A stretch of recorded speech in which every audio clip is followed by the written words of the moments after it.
لو عايز تتدرب في البيت وما عندكش طبعا وقت تروح الجيم والكلام دوت، ازاي تتمرن بحاجات زي كده هنشوف في الفيديو ده للناس المبتدئين. نشوف مع بعض. السلام عليكم مرة تانية. ازاي نتمرن بالاستيك او بالشداد؟ قبل ما نبدأ نقول نتمرن ازاي او التمارين السهلة اللي ممكن نعملها، احنا دلوقتي بنشتري المنتج بيجي لنا في الشنطة بتاعته ديت. بيبقى في المنتج عندنا 5 اساتك. طبعا في انواع من الشداد دوت، في اللي هو الشداد اللي هو المتر او ال2 متر، وفي اللي هو الصغير دوت. الصغير دوت يعني هيعمل معانا التمارين اللي احنا عايزينها كمبتدئين. يعني تمارين هتبقى لذيذه، وبرده ايه الحجم بتاعه مش كبير. في عندنا 5 الوان. طيب انا ممكن اقول دلوقتي انا الشركه اللي انا جايبها مثلا ديت فيها الالوان بتاعتها بشديه معينه، بس ممكن انت تجيب برضو 5 الوان تاني من شركه تانيه، تلاقي مثلا الاحمر هو اللي شديد والازرق هو اللي اخف مثلا. فانت بتشوف الشركه اللي انت جايب منها، وبتشوف الشديه اللي انت هتقدر تشتغل بيها. النهارده قدرت تشتغل باقل شديه، تاني يوم ممكن بتعلي، مش تاني يوم طبعا، تاني يوم بس، يعني مثلا بعد فتره من التمرين انت ممكن بتاخد اللون اللي بعده واللون اللي بعده واللون اللي بعده واللون اللي بعده. ما ابداش من الشديه اللي هو ايه او الباور العالي، لا، انا ببدا من هو اخف باور، واشوف انا اقدر يبقى اكمل بيه. ما قدرتش، قدرت ان انا اشوف اللي بعديه، مفيش اي مشكله، اشوف اللي بعديه، وهكذا وهكذا وهكذا. لكن حذاري اللي انت تبدا باعلى شديه، عشان ده ممكن يعمل لك اي تمزق في الاربطه. انت بتبدا باقل شديه. مثلا في المجموعه اللي معايا ديت، زي ما مكتوب مثلا على العلبه، اللي هو دي فيها الوان احمر وازرق واصفر واخضر واسود. ده ال 30 اللي هو 30 سم، القطر بتاعه 30 سم. بالنسبه لاقل شديه بتبدا معاك من كانك اللي انت بتشيل من كيلو ل 3 كيلو، كانك بتتمرن من كيلو حديد ل 3 كيلو، او الشديه بتاعته اللي هو اول درجه اللي هو اخف شديه. تاني شديه اللي هي بتبقى كانك بتتمرن من كيلو ل 5 كيلو. تالت شديه من 5 كيلو ل 10 كيلو جرام. من 10 رابع شديه من 10 كيلو ل 15 كيلو جرام. اخر شديه هو اشد حاجه، كانك بتتمرن ب 15 كيلو ل 20 كيلو. زي ما قلنا احنا بنبدا باخف شديه. طيب هنبدا باخف شديه. انا عندي هنا مثلا اخف شديه اللي هي الاحمر. ازاي نبدا بيها، ازاي نتمرن؟ هنشوف تمارين لما باجي اصحى من النوم، ازاي اعمل تمارين بسيطه مش هتاخد مني اكتر من 5 دقايق تمرين او 10 دقايق، وبعد كده بروح الشغل بتاعي. هنشوف مع بعض ازاي نعملها مع بعض. تمام. هنتمرن مثلا شويه حاجات للايدين. بحط على رزغ الايد، وبحاول ان انا افتح. اهم حاجه في اي تمرين اللي انت بتتنفس كويس. شهيق، زفير، اهم حاجه. حتى لو انت في الجيم، حتى لو انت بتتمرن في البيت، حتى لو انت بتجري، اهم حاجه الشهيق والزفير، عشان ده اللي بيدخل الاكسجين، ده اللي بيبني العضلات، بيساعد على بناء العضلات، وبيساعد اللي انت الجهاز التنفسي بتاعك يستقبل الاكسجين كويس ويطرد ثاني اكسيد الكربون. تمام. بفرد ايديا. اهم حاجه برضو ما بفردش الكوع بتاع ايدي على الاخر كده، لا، انا بحاول ان انا تانية بسيطه جدا، وبفتح وبقفل، بفتح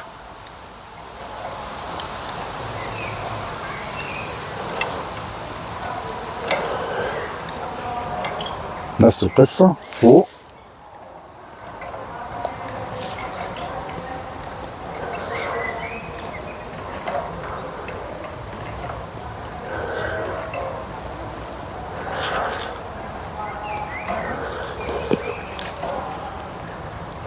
برضو ممكن نفس الموضوع بنفتحه لبره، مش الايد بتبقى كده، الايد بتبقى لبره، وبفتح وبقفل، بفتح وبقفل.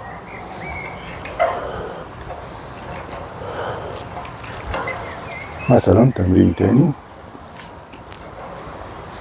عند العضلة بتاعت الايد، وبحاول اللي انا ايدي بمسكها كده، ده ممكن اثبت كده وبطلع وبقف.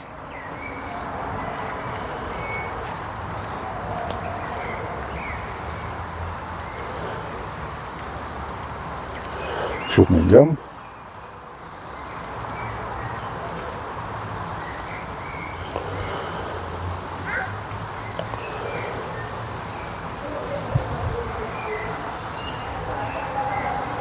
ممكن اثبت حوالي 5 ثواني وبرجع تاني، اثبت 5 ثواني برجع تاني، اثبت وبرجع تاني. كل مجموعة احنا بنعملها حوالي 10 مرات. 10، 1 2 3 4 5 6 7 8 9 10. اريح 30 ثانية وبعد كده اخش تاني على المجموعة، نفس المجموعة هي برضو 10 مرات. ممكن واحد تاني ياخد 12 عدة، مفيش اي مشكلة. 3 مرات، 3 مجموعات. تمام. دي واحد.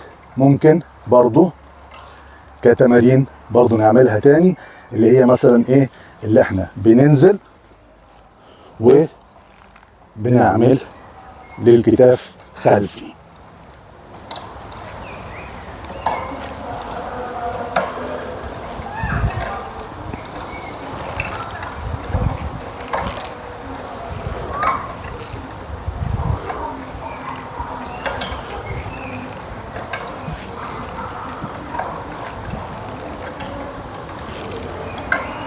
نفس القصة. بنشوف احنا دلوقتي بنشتغل كأن عضلات الجسم كلها، بنشتغل دراع، بنشتغل كتف، بنشتغل عضلات الجسم كلها. مثلا دلوقتي احنا التمرين اللي هو دوت، مثلا انا بقول افكار، ممكن كل واحد اضرب الامكانيات اللي عنده.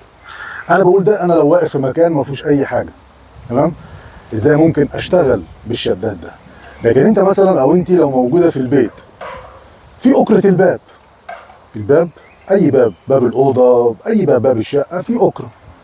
انا لو ثبت الشداد ده في الاكره واشتغلت برضو نفس القصه، اعتبر ان دي الاكره مش ايدي، دي الاكره انا حطيتها كده واشتغلت بنفس القصه، هتلاقي ايه، نفس القصه. ما نصعبهاش يعني، ايه العمليه، بس عايزه ايه، نشوف احنا قاعدين فين او المكان اللي احنا متواجدين فيه وعايزين نتمرن، هنتمرن.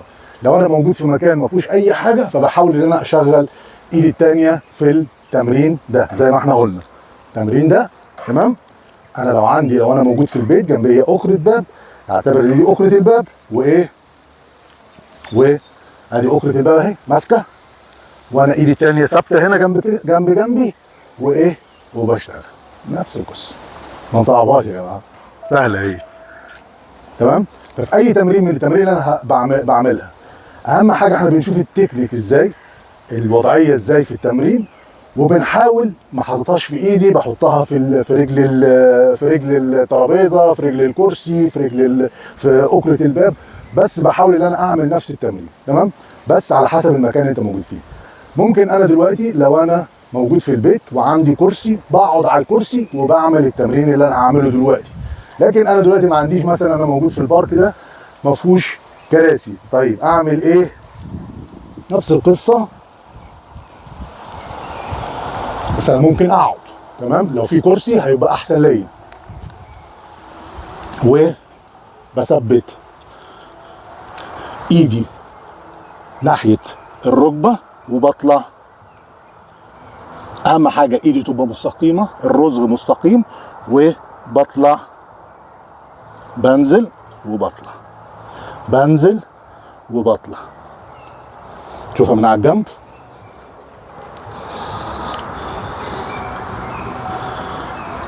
نفس القصة، 1 2. بكرر، اهم حاجة الشهيق والزفير، اهم حاجة الشهيق والزفير.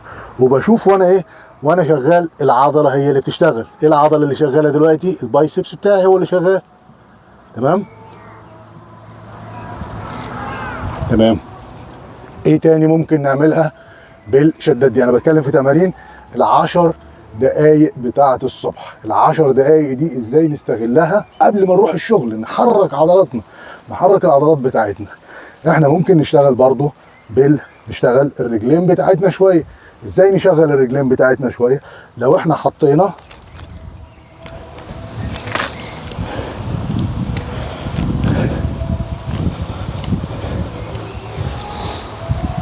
بالشكل ده، تمام، رجلي امشاط رجلي مستقيمه في نفس الحوض، يعني انا ناحيه الحوض بالطريقه دي. عندي حيطه، عندي اي حاجه بثبت عليها وبشغل رجلي.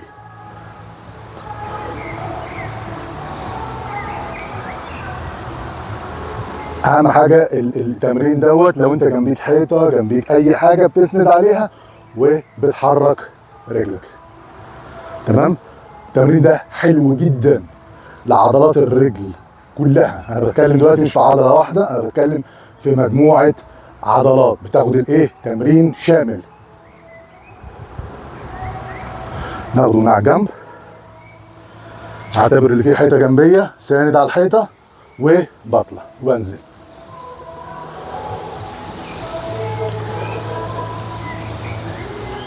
طيب ممكن نفس القصه ورا وقدام، بثبت الحيطه جنبيه وبثبت ورا قدام، ورا قدام، ورا قدام، ورا قدام، ورا قدام، ورا قدام. مجموعات 10 عدات، وبعمل 3 ل4 مجموعات على حسب الوقت بتاعي. ده برضو التمرين ده حلو جدا للمؤخرة بتاعت المؤخرة هنا، او اللي هي العضلات بتاعت المقعد. تمام. ايه تاني ممكن؟ للرجلين. الرجلين احنا ممكن برضو، بس الاحسن ان احنا ممكن نجيب شدات تاني، بحيث اللي يبقى ايه 2 شداد. جبنا دلوقتي شدادين.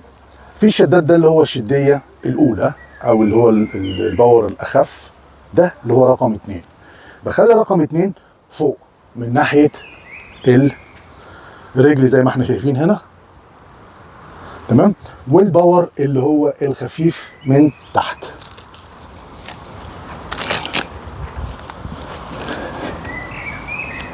زي الاولاني، زي ما انتوا ايه شايفين دلوقتي، تمام. وبحاول اللي انا مثلا اسند على حيطه، لو في حيطه ورايا بسند عليها، بحاول انا افتح على قدر الامكان، مش على الاخر لا، بس انا بحاول انا اشد جسمي، بس انا عايز ان انا اشد جسمي، وبحاول انا في وضعيه الايه الجلوس، وبثبت نفسي حوالي 30 ثانيه. قدرت 30 ثانيه خير وبركه، قدرت اكتر من 30 ثانيه وعملت دقيقه برضو ممتاز. بس انا بحبس في الاول في البدايه، طالما لسه ما عملتش التمرين ده كتير، اللي انت بتعمل 30 ثانيه، بتعمل 30 ثانيه بنفس الوضعيه ديت، وبتبقى ايه، وبتبقى قاعد، تمام. 30 ثانيه. اهم حاجه النفس بتاعك،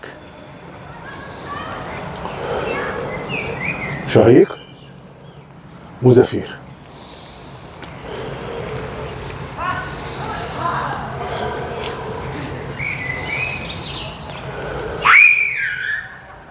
تمام. خلص 30 ثانيه وبقف عادي. احاول انا ايه احرك رجلي عشان رجليا ما تشدش. التمرين ده مفيد في ايه؟ التمرين ده مفيد بتقويه العضلات، الاربطه، المفاصل. مفاصل اهم حاجه اللي هي المفاصل بتاعت الركبه، العضلات بتاعت الرباعيه اللي هنا، العضلات بتاعت الرجل، تمام. فانا لما بثبت ما بحركش، ما بقعدش افتح وبقفل والكلام ده كله، لا، انا بس نظام ثابت. بقعد بسند ظهري على الحيطه اللي ورايا وبقعد كاني على الكرسي. اهم حاجه رجلي، مره تاني، رجلي ما تبقاش قريبه كده، لا، عشان كده ما بستفدش من التمرين. بشوف اوسع من الحوض شويه وكاني قاعد على كرسي. نشوفها من الجنب. رجلي اوسع من الحوض، تمام، سنه صغيره، يعني ايه كده اقل من الحوض، كده الحوض انا اوسع من الحوض بسنه صغيره، تمام، وبقعد بسند ظهري على الحيطه. ما عنديش حيطه طبعا بعمل زي ايه، زي ما انا عامل دلوقتي. هتحس بالتمرين ده بعد 30 ثانيه، تمام. يبقى ده التمارين بتاعه الرجل. طيب ممكن في تمارين تانية، زي بنزل وبحاول ان انا بثبت نفسي كده، جسمي مستقيم، وبطلع وبنزل.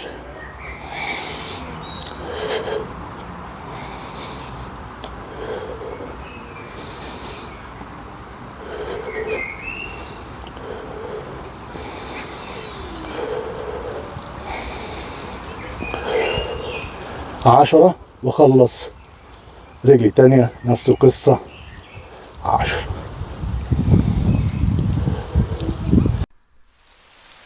نخش دلوقتي على بعض تمارين برضو للرجلين، ازاي اللي احنا نشد معانا الرجلين كويس، وكمان اللي احنا نقوي العضلات والأربطة بتاعت الرجلين. دلوقتي احنا هننام في نفس زي ما احنا شايفين، وبنحاول اللي احنا بندفع رجل بتبقى 90 درجة والرجل التانية بتبقى مستقيمة، وهكذا، وبنمشي يمين شمال يمين شمال. ممكن ايدينا تبقى موجودة على الارض، ممكن راسنا برضو تبقى موجودة على الارض، ممكن راسنا ما تبقاش موجودة على الارض، مفيش اي مشكلة، بس مش بسرعة جامد، بالراحة سنة سنة. واهم حاجة برضو مشط رجلنا يبقى لجوه مش مفرود لبره، لجوه. المشط الرجل بيبقى لجوه، تمام. نشوف التمرين اللي بعديه اللي احنا ممكن نعمل البطن. تمرين البطن برضو لشد عضلات البطن، مش هنعمل بطن كاملة، بس مجرد اللي احنا نطلع بنص الجسم بس، رجلينا زي ما احنا شايفين، وبنطلع بس كده ايه سن. التمرين اللي بعده على طول اللي احنا بنطلع فوق وتحت. اهم حاجة بركز مشط الرجل بيبقى لجوه، مشط الرجل بيبقى لجوه مستقيم لجوه مش مفرود لبره. بنطلع وبننزل، بنطلع وبننزل. برضو في تمرين تاني، التمرين اللي هو بنرفع رجلينا بنسبة 90 درجة، وبنحاول ده التمرين ده حلو جدا لتقوية ايه العضلات بتاعة الحوض، وعضلات برضو المقعدة من ورا. التمرين دوت زي ما احنا شايفين اللي احنا رجل بنتنيها شوية لناحية ورجل من الناحية التانية، وبرضو نرجع ونعمل التمرين اللي هو زي اللي هو البدال، او اللي احنا كأننا راكبين عجلة، يمين شمال. اهم حاجة ما نعملش بسرعة، تمرين بيبقى على مهلينا. يبقى كده احنا زي ما بنعمل ايه تمارين للجسم كلها، يعني مش احنا بس دلوقتي مش بنعمل ايه تمرين مخصص لعضلة معينة، لا احنا ازاي اللي احنا نقوي المفاصل بتاعتنا، عضلاتنا، الاربطة. اهم حاجة الاربطة. في جات لي عندي فكرة، احنا ممكن على طول واحنا ايه، يعني احنا ما بحبش ان انا اعمل مونتاج كتير، فبنحاول ايه المجال اللي احنا فيه نظبط على طول. الفكره اللي انا قلتها في اول الفيديو لو انت بتابع معايا، اللي هي موضوع اللي هي أكرة الباب، اللي هو في التمارين اللي احنا قلنا عليها، اللي هو ممكن في تمرين اللي احنا نحط ايدنا فيه كده، واللي احنا ده ممتاز جدا يا جماعه، ده ممتاز جدا للمفصل بتاع الكتف، ممتاز جدا ده كده. طيب انا مش هعمل بكتفي او مثلا ايه، فعندي اللي هي زي ما قلنا أكرة الباب، هنا مثلا في اللي هي الجهاز ده نفس القصه، اديني واقف كده ايدي كده نفس المستوى، واللي انا بحاول 1 2 1 2. اهم حاجه احس بالتمرين، ما ابقاش واقف جنب مثلا الباب او أكرة الباب كده اللي انا مش هحس بيه الحركه، مدى الحركه قصير، لكن انا بحاول انا ايه اطلع شويه 1 2 1 2، بحس بايه بكتفي. طيب عملنا مثلا ايه ده اللي هي في ايه زي ما قلنا في أكرة الباب، ومثلا عايز ايه هعمل تمرين تاني 1 2 الباب اتحرك معايا ما سيبوش، امسك في الباب، امسك في الباب عشان الاجره ما تتحركش كده معايا، لا انا بمسك في الباب كده. 1 2 1 2 1 2 1 2. شوف في كذا كذا. مثلا عايز اشتغل على التراي، احنا قلنا الباي، عايز اشتغل على التراي. طيب ممكن اعملها كده، 1 كده كده. طول ما في امكانيات جنبيك استعملها، لو في شوكه جنبيك، معلقه جنبيك، هتستعملها برضه يعني. تمام ماشي كده شغال. ده لو احنا عايزين نشغل التراي شويه، عضلات التراي. نعملها الناحيه التانيه عشان خاطر ايه؟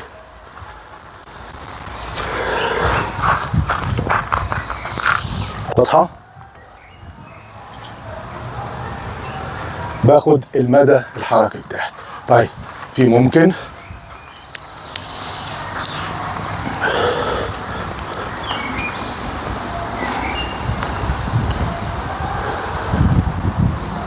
أكرة الباب، كله في أكرة الباب بتاعنا. ده العضلات الخلفية للكتف. طيب زي ما قلنا احنا ممكن نقعد، تمام، نقعد قاعدة اهو، يا سلام لذيذة، وايه اللي احنا قلنا عليها واحنا واقفين هناك، تمام كده وشغال. 1 ممكن بعمل تانية بس بسيطة وبطلع وبنزل، ما خليهاش مستقيمة يعني على الكتف بحيث المدى الحركي بتاع الدراع، لا انا بخليها بس بدي ميلة صغيرة كده وبشتغل.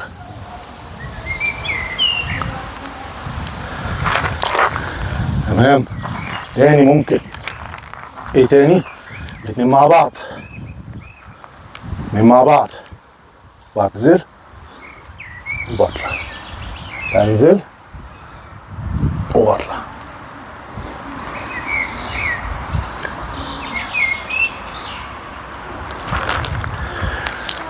ليه انا بحبذ اللي احنا ما نحاولش اللي احنا نركز بس، وده الكلام ده اللي بقوله للشباب الصغير او للناس اللي هم كبار في السن. ما احاولش ان انا اركز اقول انا عندي الم في الركبه، انا عايز تمرين الركبه بس، لا، ما انا عندي الم في الركبه، ماشي الركبه اتصابت، طيب ما انا يعني هخلي بالي بقى اللي انا كتفي ما يتصابش واللي انا ظهري ما يتصابش، يبقى لازم أنا اشتغل على الجسم كله، مش على مجرد المكان اللي انا بحس بيه في الالم. المكان اللي انا بحس بيه الالم خلاص اتصاب، ممكن نحاول بالتمارين اللي احنا نحاول نقلل الالم. وفي برضه حالات اللي هي بترجع الالم دوت بيحاول هو بيبقى مثلا بيتشال بنسبه 90% او حاجه اكتر من كده كمان. لكن ليه انا اركز على حاجه واحده؟ ليه انا ما اخليش بالي من باقي جسمي؟ فالتمارين دي لو اتعملت في اليوم مجرد 10 دقايق، من 5 ل 10 دقايق، بحس ان انا فقت، بحس ان انا ايه، ولا هقول لك ان انا اجري، ولا هقول لك طبعا لو انت قدرت تتمشى نص ساعه في اليوم ده ممتاز جدا، تمام. دي التمارين اللي احنا يعني ممكن حاجات بسيطه طبعا مش كل التمارين، بس لو واحد عايز يبدا بيها لمده شهر كل يوم، لمده شهر، التمارين اللي احنا شفناها في الفيديو بتاعت النهارده لو اتعملت 10 دقايق في اليوم، الصبح الظهر اول ما ترجع في اي وقت اعملها، هتبص هتلاقي في تغيير. والتغيير برضو نرجع تاني مثلا دلوقتي،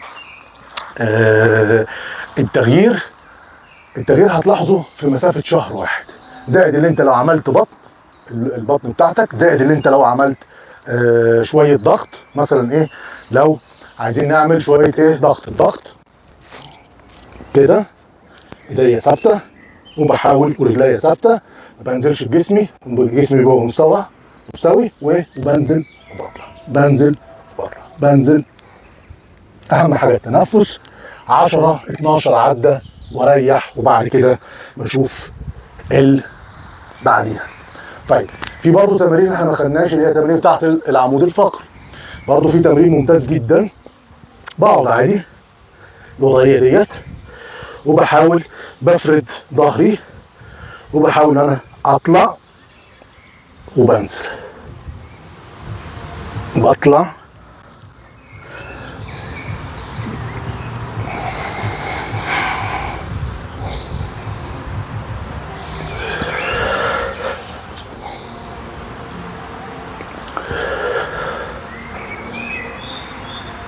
برضو. التمرين ده لو اتعمل 10 مرات في 3 مجموعات، 10 عدات في 3 مجموعات كل يوم، بيقوي العضلات بتاعة العمود الفقري.